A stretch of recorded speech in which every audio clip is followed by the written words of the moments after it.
So nothing was said by the pursuer about Jeremiah's injustice. All right.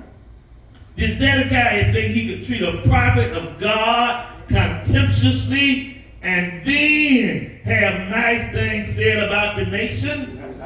You know, a lot of people are like that in our day. All right. They think they can dishonor God All right. and think that in a pinch, God is going to help them. All right. All right. Come on now. We see not only the pursuit of the word, but we see the prince in the seeking. All right. Zedekiah the king sent. I'm still in Jeremiah 37:17. All right. Amen. Zedekiah was a two-faced scoundrel. All right. He would act one way in public, but in private, he wanted to confer with Jeremiah the prophet. I'm kind of reminded of a deacon. That had gotten sick, Come on now. and he was the kind of deacon that raised hell in the church all the time. Everything that the pastor was for, the deacon was against.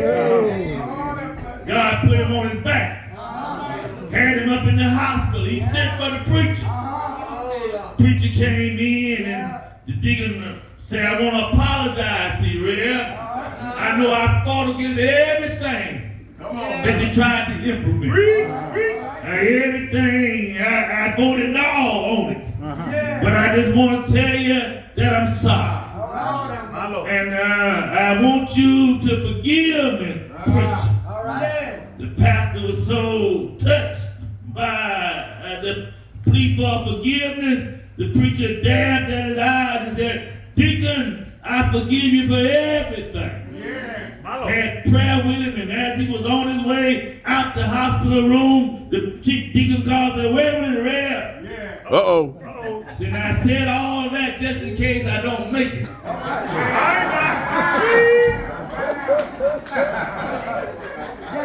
But if I do, everything still is like it was. And you know, you got some folks like that today. I gotta use that. Nothing's changed. You know, when you don't have the law inside of you, amen, the flesh is capable of anything. People got to understand that we have to die to the flesh. Every day you got to crucify the flesh. Paul said there's a war going on between us. Every time I desire to do good, evil is always present.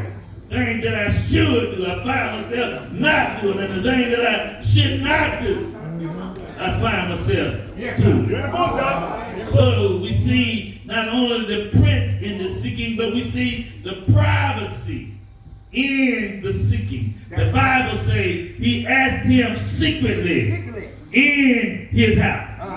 Now Zedekiah did not want others to know he was seeking counsel from Jeremiah.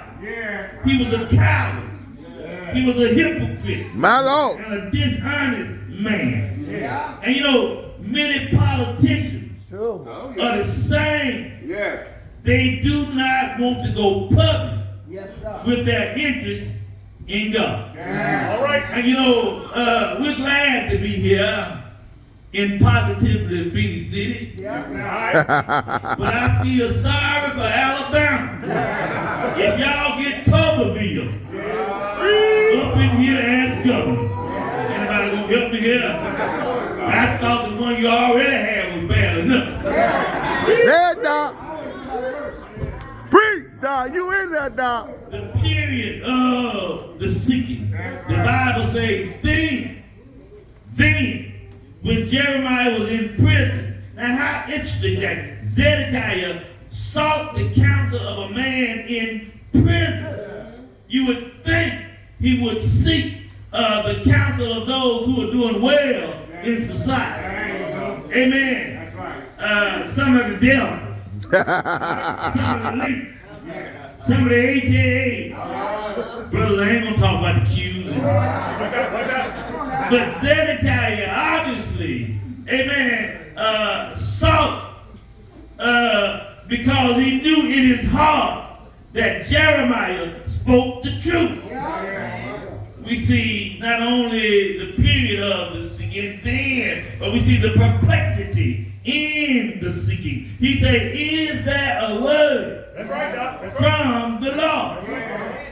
And every Sunday morning, Pastor McGee, folks are coming in 16th Avenue, from 15th Avenue, from 14th Avenue, from the bridge, amen, because they want to know, is there a word From the Lord. from the Lord? Amen. Singing is all right, but ain't no salvation Hey, that's right, in Doc. singing. Amen. They want to hear, is there a word from the Lord?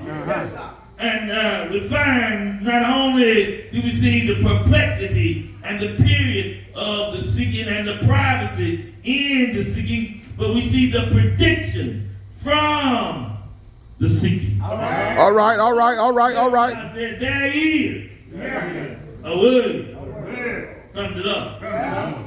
He said, thou shalt be delivered into the hand of the king of Babylon. And all my brothers and sisters, it took courage and integrity for Jeremiah to say what thus said the Lord. Yeah. It is most evident in how Zedekiah's question was answered. Now the answer is most noble, and it shows Jeremiah's unabashed loyalty to God. A lot of folks today want to think they're on their way to heaven. My. Anyhow, think I can live any kind of way, do anything, and on my way to heaven. Anyhow. But Jeremiah was committed to speaking God's message, whether it jeopardized his situation or not. Yes, sir. Yes, sir. His promptness is amazing and shows his great dedication and character. Yes, sir. Reverend McGee, this was sad news. It was shocking news. But yet and still it was true. Do I have a witness here?